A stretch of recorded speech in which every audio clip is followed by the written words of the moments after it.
आज हम लोग देखने वाले हैं आपका जो है क्लास 12th का जो है पेपर होने वाला है 2024 में बोर्ड एग्ज़ाम। उसी का जो है केमिस्ट्री का बहुत ही इम्पोर्टेंट प्रश्न यहाँ पे जो है आपका वायरल प्रश्न पत्र आ चुका है। उसी का जो है हम लोग सॉल्यूशन करने वाले हैं। ठीक है, यहाँ पे जो है आपके 6 फरवरी का जो है केमिस्ट्री का पेपर होने वाला है। उसी का जो है यहाँ पे विरल क्वेश्चन पेपर है। ठीक है, तो रसायन शास्त्र आपके 70 ठो जो है गेस ऑब्जेक्टिव प्रश्न जो है यहाँ पे हम लोग करेंगे। ठीक है, तो अगर हमारे चैनल पर पहली बार आए हैं तो प्लीज़ चैनल को सब्सक्राइब कर लीजिए। ठीक है, यदि आपका भी 2024 में पेपर होने वाला है तो ठीक है, क्योंकि यहाँ पे जो है आपके सारे प्रश्न लड़ जाएंगे इसी से। ठीक है, एक भी बाहर नहीं पूछेगा। ठीक है, 100% है इसका गारंटी। ठीक है, चलिए पहला प्रश्न यहाँ पे देखते हैं। ठीक है, यहाँ पे जो है आपको मैं बता दूं कि पहला सेट हम लोगों ने कर लिया है। ठीक है, जिसमें 1 से लेकर 35 तक प्रश्नों को कंप्लीट किया है। ठीक है, यदि आपको उसको देखना है तो हमारे चैनल पर प्लेलिस्ट बना हुआ है, उसमें जाकर देख सकते हैं। ठीक है, पहले इस वीडियो को देख लीजिए। ठीक है, और एक बार इस वीडियो को अपने दोस्तों के पास ज़रूर शेयर कर दीजिएगा। ठीक है, क्योंकि बहुत ही इंपॉर्टेंट है। ठीक है, साधारण नमक का सूत्र आपको बताना है, ये आपका बहुत ही इंपॉर्टेंट प्रश्न है। ठीक है, वीवीआई कर लीजिएगा। साधारण नमक का जो है सूत्र क्या होता है तो आपको बताना है NaCl जो है साधारण नमक का सूत्र होता है। ठीक है, सारे प्रश्न जो है आपके वीवीआई हैं, तो सारे प्रश्नों को एकदम ध्यान से देखना है। कह रहा है किस अणु का द्विध्रुव आघूर्ण शून्य होता है। ठीक है, किसका जो है द्विध्रुव आघूर्ण शून्य होता है ये आपको बताना है। ठीक है, तो आपको याद होगा तो ज़रूर कमेंट बॉक्स में अपना उत्तर दीजिएगा। नहीं मालूम है तो आपको अब से याद रखना है कि BF3 का होता है। ठीक है, चलिए अगला प्रश्न देखिए आपके सामने आ चुका है। 38 का है H3PO3 है एक, क्या है ये आपसे पूछा गया है। ठीक है, तो आपको याद रखना है कि ये होता है आपका द्विभाषिक अम्ल। ठीक है, ऑप्शन नंबर बी जो है आपको राइट करना है। ठीक है, चलिए अगला प्रश्न देखिए, कह रहा है 39 हीरे में कार्बन का संकरण क्या होता है ये आपसे पूछा गया। ठीक है, तो ये जो है आपको बार बार पूछा जाता है। ठीक है, हीरे वाला। ठीक है, तो हीरे का संकरण आपको याद रखना है कि कितना होता है, तो ये जो है आपको याद रखने की sp3 होता है। ठीक है, पहला ये ऑप्शन आपको राइट हो जाएगा। ठीक है, अगला प्रश्न कर रहा है समुद्र जल में पाए जाने वाले तत्व जो है आपको बताना है। ठीक है, तो समुद्र में कौन सा तत्व पाया जाता है ये सबको मालूम होना चाहिए कि आयोडीन पाया जाता है समुद्र में, सबको मालूम होगा। ठीक है, तो ऑप्शन नंबर सी वाले जितने भी बताए हैं उनका राइट आंसर हो जाएगा। ठीक है, अगला प्रश्न देखिए, कह रहा है 41 किसका जो है 2+ ऑक्सीकरण अवस्था सबसे स्थिर है। ठीक है, तो ये जो है आपको याद रखना है कि 2+ ऑक्सीकरण अवस्था जो है यहाँ पे जो है आपका किसका होता है तो बताइएगा PB का। ठीक है, चलिए अगला प्रश्न देखिए आपके सामने आ चुका है। कह रहा है निम्नलिखित में से कौन संक्रमण धातु का अनुचुंबकीय है। ठीक है, संक्रमण धातु का अनुचुंबकीय इसमें कौन है तो ये जो है आपको याद रखना है कि ये है आपका कॉपर। ठीक है, कॉपर जो है आपका राइट आंसर हो जाएगा CU, ऑप्शन नंबर सी।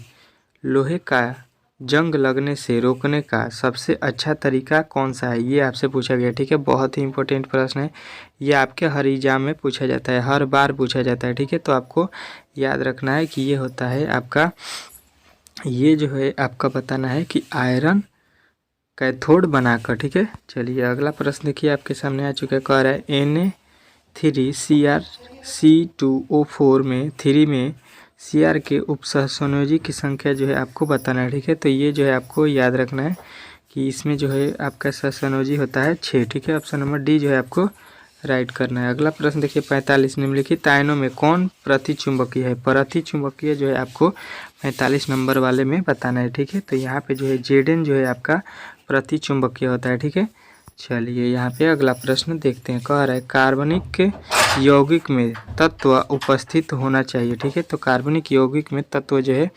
उपस्थित होना चाहिए, आपको बताना है कि कार्बन। ठीक है, कार्बन को उपस्थित होना आवश्यक होता है। ठीक है, अगला प्रश्न देखिए, कह रहा है एल्किल हैलाइड को एल्कोहल में बदला जाता है, किसके द्वारा बदला जाता है तो ये जो है आपको याद रखना है कि विस्थापन अभिक्रिया के द्वारा बदला जाता है। ठीक है, चलिए अगला प्रश्न कह रहा है इथेन में कार्बन का संक्रमण है, तो ये जो है इथेन में आपको याद रखना है कि ये होता है आपका sp3। ठीक है, चलिए अगला प्रश्न देखिए, कह रहा है आपका एल्कीन निम्नलिखित में से कौन अभिक्रिया देता है। एल्कीन जो है कौन सी अभिक्रिया देता है तो ये जो है आपको याद रखना है योगात्मक अभिक्रिया देता है। ठीक है, चलिए अगला प्रश्न देखिए 50 नंबर, कौन सबसे शक्तिशाली केंद्र स्नेही है। सबसे शक्तिशाली केंद्र से नहीं जो है आपको बताना है, ठीक है। तो आपको याद रखना है कि CH3O, ठीक है, माइनस। अगला प्रश्न देखिए, कह रहा है एल्किल हैलाइड एवं सोडियम धातु के बीच अभिक्रिया कहलाती है, तो उस अभिक्रिया को हम लोग क्या बोलते हैं, तो आपको बताना है वुड्स अभिक्रिया, ठीक है, वुड्स अभिक्रिया, ठीक है। अगला प्रश्न कह रहा है निम्नलिखित में से कौन फिनॉल है, ठीक है। फिनॉल की पहचान जो है आपको करना है, ठीक है। तो फिनॉल जो है इसमें आपको बताना है, ठीक है। तो यहाँ पे देखिए आपको बेंजीन में OH लग जाता है तो उसको हम लोग फिनॉल बोलते हैं, ठीक है, याद रखना है, ठीक है।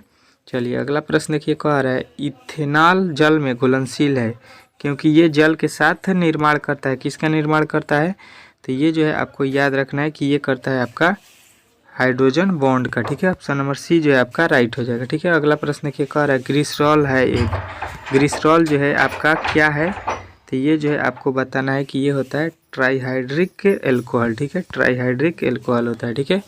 अगला प्रश्न कह रहा है 1 डिग्री 2 डिग्री 3 डिग्री एल्कोहलों में अंतर जो है आपको ज्ञात करना है, ठीक है, जांचना है, ठीक है। तो ये जो है आपको याद रखना है कि ये होता है आपका जो है इनमें सभी, यानी कि आपको बताना है कि ऑक्सीकरण विधि, विक्टर मेयर विधि और लुकस पृथक्करण विधि, ठीक है। अगला प्रश्न देखिए, कह रहा है इथॉक्सी इथेन का जो है आपको सूत्र बताना है, इसमें कौन इथॉक्सी इथेन है ये आपको बताना है, ठीक है। तो यहाँ पे जो है आपका ऑप्शन नंबर सी लिखा है C2H5O, C2H5 यही जो है इथॉक्सी इथेन है, ठीक है। अगला प्रश्न देखिए, कह रहा है कौन कार्बनिक यौगिक सिल्वर मिरर जांच देता है, ठीक है। तो ये जो है आपको याद रखना है कि ये आपका जो है CHCOOH देता है, ठीक है। ऑप्शन नंबर जो है आपका बी जो है राइट हो जाएगा। CH3COOH का IUPAC नेम जो है आपको बताना है, ठीक है। तो इसका IUPAC नेम आपको याद रखना है इथेनोइक अम्ल होता है, ठीक है। चलिए अगला प्रश्न देखिए आपके सामने आ चुका है, निम्नलिखित में से कौन एकल सेकेराइड है, ठीक है। एकल सेकेराइड जो है आपको बताना है, ठीक है। तो एकल सेकेराइड जो है आपको याद रखना है कि इसमें जो है आपका ऑप्शन नंबर डी जो दिया गया है फ्रुक्टोज यही है, ठीक है। चलिए अगला प्रश्न देखिए, कह रहा है 60वां पारस अल्डिहाइड किसका त्रिवायक है, ठीक है। तो पारा एल्डिहाइड जो है आपको याद रखना है कि ये होता है आपका इथेनॉल का, ठीक है। चलिए अगला प्रश्न देखिए, कह रहा है कैल्शियम फार्मेट को गर्म करने पर जो है क्या बनता है, ठीक है। तो ये जो है आपको याद रखना है कि बेंजाल्डिहाइड बनता है, ठीक है। चलिए अगला प्रश्न देखिए आपके सामने आ चुका है, कह रहा है यहाँ पे जो दिया गया है CH3CONHC2H5 का जो है IUPAC नेम क्या होता है, ठीक है। तो इसका जो है IUPAC नेम आपको याद रखना है कि इसका IUPAC नेम होता है क्या, तो N इथाइल एसिटाइमाइड, ठीक है, एसिटामाइड, ठीक है। ऑप्शन नंबर ए वाला ही आपका राइट हो जाएगा, ठीक है। अगला प्रश्न देखिए, कह रहा है प्राथमिक एमीन की पहचान किसके द्वारा किया जाता है, ठीक है। तो ये जो है आपको याद रखना है कि ये हम लोग करते हैं आपका जो है CHCl3+